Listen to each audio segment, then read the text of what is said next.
The galaxy was a bright sea of light and color, filled with thousands of worlds connected by trade, diplomacy, and pride. Among these shining civilizations, the planet Varelia was one of the grandest. Its towers reached toward the clouds, its oceans shimmered with silver-green light, and its people believed themselves to be among the most advanced in existence. The Varelians were tall, graceful, and endlessly proud of their culture. They loved art, beauty, and perfection, and perhaps most of all, they loved to laugh at those they saw as less civilized than themselves.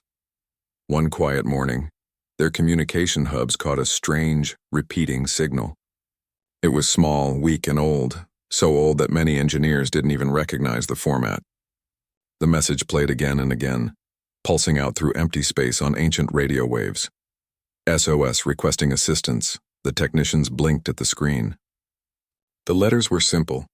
The tone was human, desperate, and very primitive. For a moment, no one knew what to make of it. Then someone in the control room chuckled. "Who even uses radio anymore?" they asked. The others joined in the laughter. Surely this wasn't a serious call for help. It had to be some kind of artifact from a forgotten age, an echo of a dead world or a prank from an uncivilized people. Within hours, the discovery reached the Galactic Council, a gathering of dozens of proud species who ruled the central sectors of the galaxy. When the report was read aloud, the chamber filled with polite amusement. "An SOS," one delegate said, grinning. "How quaint," another added. "It's probably from a pre-hyperlight world that still burns fossil fuel for energy." Still, curiosity won over boredom, and a research team was sent to trace the signal's origin. It came from a small blue planet on the edge of the Orion Spur, a planet labeled Sol 3. It was a place already listed in the Council's archives as a death world. That word carried weight. A death world was not a pleasant home. It was a place where evolution had to fight for every breath. It was where the atmosphere could kill, the weather could crush, and the wildlife could overwhelm. To most galactic species, living there would be impossible, but according to ancient surveys, one strange species had somehow evolved there anyway. The species called themselves humans. The Council scientists shook their heads. Impossible. They must have destroyed themselves long ago, one said. No intelligent species could survive such a place for long. They laughed again, more comfortable mocking than investigating.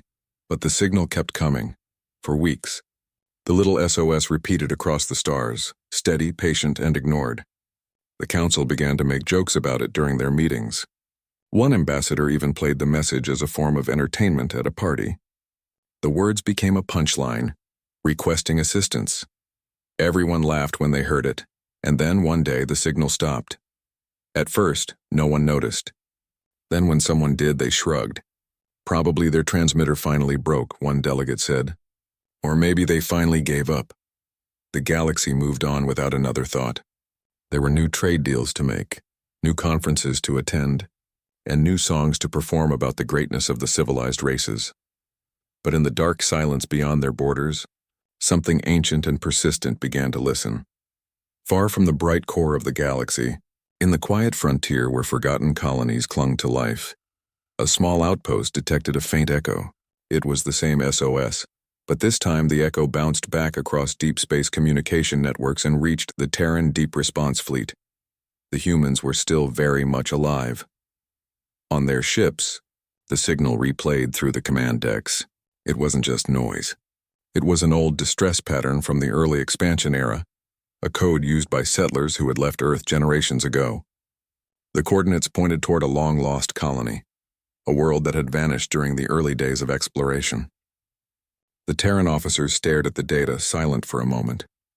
Then their admiral leaned forward, eyes narrowing. "Someone mocked this signal," he said quietly. "Open frequencies show fragments of alien transmissions, laughing, ridiculing it." The room grew still. No one shouted. No one made threats. The humans simply looked at each other with an expression the rest of the galaxy had long forgotten: determination. Humanity had changed since those early days. They had learned peace, diplomacy, and cooperation, but they still carried the spirit of their harsh homeworld. Earth had taught them to survive storms, to rebuild from ashes, and to help one another no matter the cost. When someone cried for help, humans didn't ignore it. They answered. And so, quietly and efficiently, preparations began. The Terran fleet was not the largest in the galaxy, but it was built with purpose. Their ships were shaped for endurance, with hulls that could endure magnetic storms and engines that could cross starless regions without refueling. Crews trained not just for battle, but for rescue and rebuilding.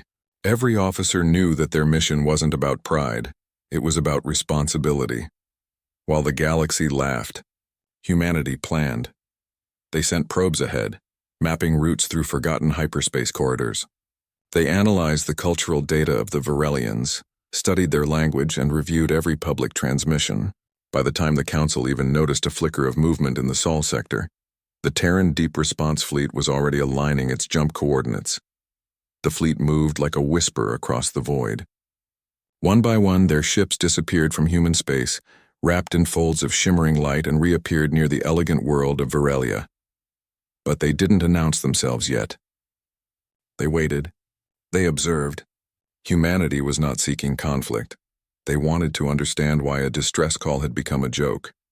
What kind of civilization would laugh at someone asking for help? On Virelia, life went on as usual. The great cities sparkled under twin suns. The markets were filled with fine fabrics and delicate food. The Council's representatives gathered daily to discuss trade routes and artistic festivals. No one gave another thought to the ancient SOS.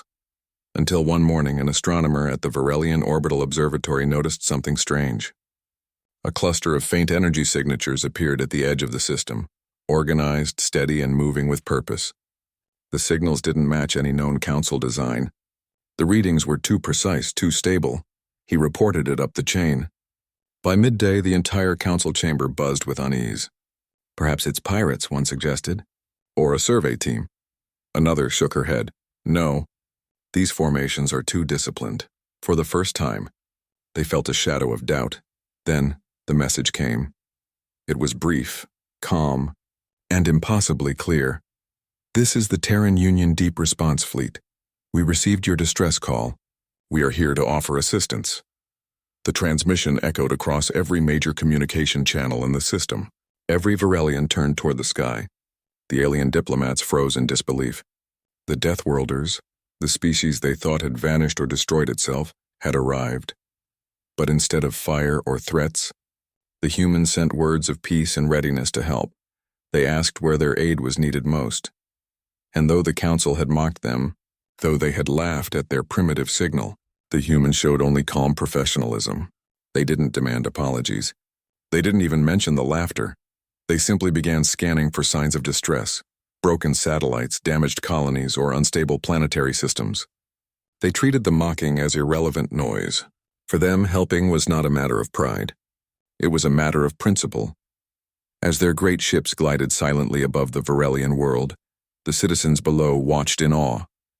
These were the Deathworlders, born of storms, forged by hardship, and yet their arrival brought not fear, but a strange, steady sense of safety. The Council members met that night in secret, whispering about what to do. Should they welcome the humans or demand they leave? But even the proudest among them couldn't hide the truth. The humans had responded faster and more effectively than any of the Council's fleets ever could. And in their hearts, for the first time, the Virelians felt something new: respect. Back aboard her command ship, Captain Alara Vance stood before a holographic map of the system. She watched the planet below with quiet eyes. They laughed at our distress call, her officer said softly. Alara nodded. Then they've forgotten what it means to ask for help, she replied. Maybe it's time we remind them. Her words carried no anger, only understanding, because that was what it meant to be human. To reach out even to those who turned away, to answer even when others mocked, and to never leave a call unanswered. And as the Terran ships began their final approach toward Virelia, the galaxy itself seemed to hold its breath. The Deathworlders had come not as conquerors but as helpers, and though the Council didn't yet realize it, the balance of respect in the stars was about to change forever. When the Virelians woke the next morning, their skies were no longer empty. Dozens of sleek silver ships floated above their world, silent and still, like stars that had come down to watch. The sunlight glinted off their hulls, creating shimmering trails across the clouds. The citizens stood in streets and on balconies, staring upward in awe and fear. For all their pride, For all their talk of power and civilization, none of them had ever seen anything like the arrival of the Terran Union fleet. The message had come again, calm and steady across every frequency. This is the Terran Union Deep Response Fleet. We are responding to your distress signal. We are here to offer assistance. There was no anger in the voice, no threat, only quiet confidence. Still, the council panicked. The delegates gathered in the Grand Hall, their voices a mix of confusion and disbelief. How did they find us? One shouted. They're from a death world. Another whispered, horrified. Are they here for revenge? A third asked, but no one could answer. The humans had made no demands, no accusations. Their message was simple, polite, and direct. They had come because of a call for help, a call that the council themselves had once mocked. In orbit, Captain Alara Vance stood on the bridge of her flagship, TNS Resolute. Her crew worked quietly around her, reading data, monitoring signals, and preparing aid packages. Alara looked down at the beautiful world beneath them. They seem nervous, her communications officer murmured. They should be, Alara replied softly. Not because of us, but because they've forgotten what help looks like. Her second officer nodded. Should we send the relief shuttles? Not yet, Alara said. Let's talk first. They need to understand that we're not here to shame them. We're here because someone out there might still need help. Down on the planet, the council sent an official invitation for a diplomatic meeting.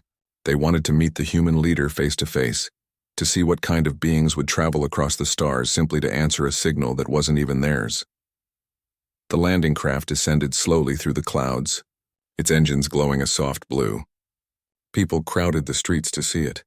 Children pointed wide-eyed. The Varelian guards stood in neat rows trying to look brave. When the ramp lowered, a group of humans stepped out, dressed in simple dark uniforms, carrying no weapons, only scanners and translators. At their front walked Captain Alara Vance. She was calm, composed, her expression neither hard nor smiling. Her eyes seemed to hold the quiet patience of someone who had seen much and judged little. The council leader, a tall, silver-skinned being named Aryan Sol, stepped forward. You are the representatives of the Terran Union? He asked carefully. Alara nodded. We are. We received your distress call. Aryan's expression flickered. He knew what she meant. That signal was bold, he said, his voice uneasy. It must have been a misunderstanding. Alara tilted her head slightly. Perhaps, but it carried a request for help, and that is enough for us. There was silence for a long moment. The Varelians were used to flowery speeches and endless politeness, but the humans' plain words felt heavier, more honest. Finally, Aryan gestured toward the hall. Please come inside. Inside the council hall, under high crystal ceilings, the meeting began. Dozens of alien delegates watched the humans closely. Some expected arrogance, others expected threats, but the humans spoke with calm professionalism. They asked about the colony that had sent the SOS. They asked whether there were survivors, or damage, or any systems that needed repair. When the council hesitated to answer, Alara brought up a holographic map of the nearby sector. We found traces of radiation storms near one of your outer colonies, she said. It looks like a solar flare hit them recently. Communication is down and some of your satellites are unstable. We'd like permission to assist. The room went quiet again. They hadn't even known about that problem yet. The human fleet had already discovered it. Aryan swallowed. You want to help us? Yes, Alara said. That's what we do. One Varelian delegate frowned. Even after we laughed at your message? Alara smiled faintly. We heard the laughter, she said. But that doesn't change who we are. A cry for help, any cry, is reason enough. Her words echoed through the chamber. They were simple, yet something in them reached deep into every listener's heart. The council members exchanged uneasy glances. Pride was a heavy thing to carry, and suddenly it felt heavier than ever before. While the leaders spoke, the humans acted.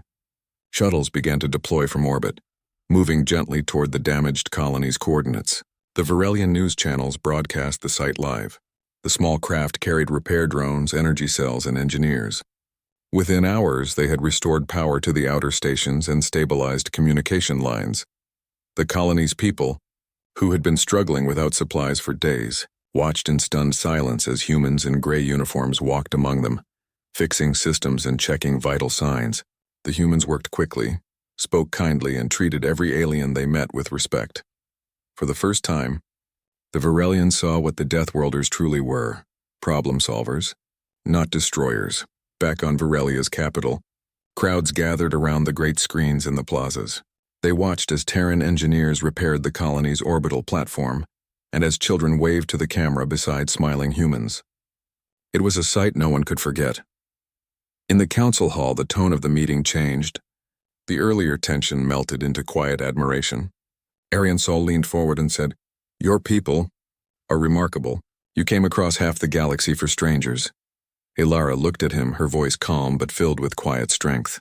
"We came because once, long ago, someone did the same for us. Humanity learned to survive because we learned to care. The universe is harsh enough without indifference." Her words spread across every channel in the system. People quoted them, shared them, and repeated them in awe.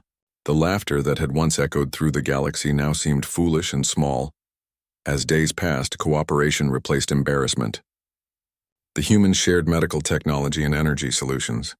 The Varelians, in turn, opened their archives to Terran scientists, offering ancient data about nearby star systems. Slowly, suspicion turned into respect, and respect turned into friendship. In the evenings, when the work was done, Varelian children would look up at the sky and see the lights of the Terran fleet glimmering above the clouds like new constellations. They called them the stars that came to help. The Galactic Council sent envoys to witness the event themselves. When they arrived, they expected to see chaos or domination. Instead, they found cooperation and kindness. Terrans worked side by side with Varelians, teaching them new repair techniques, improving their water systems, and building communication towers that could connect worlds faster than ever before. The once arrogant ambassadors of the Council now stood quietly, humbled by what they saw. When the final repairs were complete, Captain Ilara Vance and her team prepared to leave. The entire Varelian Council gathered to thank them. The same hall that had once echoed with laughter now felt solemn and sincere. Ariansol stepped forward. "Captain Vance," he said, "you have taught us more than you know. We mocked your people once. We called you Deathworlders as if hardship made you less civilized. But now I see it made you stronger. It made you compassionate, and for that we are grateful." Ilara inclined her head. "Hardship teaches empathy," she said. "It reminds us that life is precious even when it's difficult. Maybe the galaxy just needed a reminder."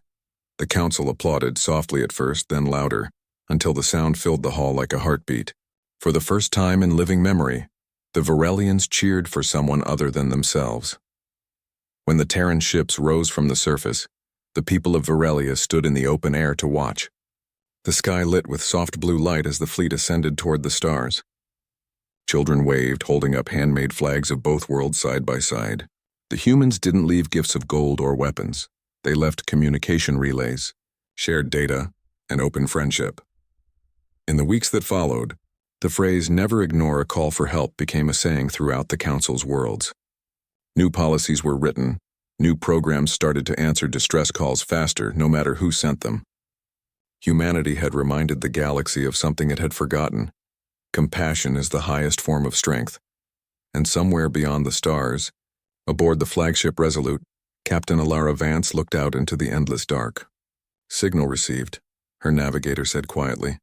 "Another SOS from a mining world in the Perseus Arm." Ilara smiled faintly. "Then let's go," she said. And once again the Deathworlders moved through the stars, not as conquerors, not as monsters, but as guardians of hope. Because that's what it meant to be human. To listen, to answer, to never forget the call for help.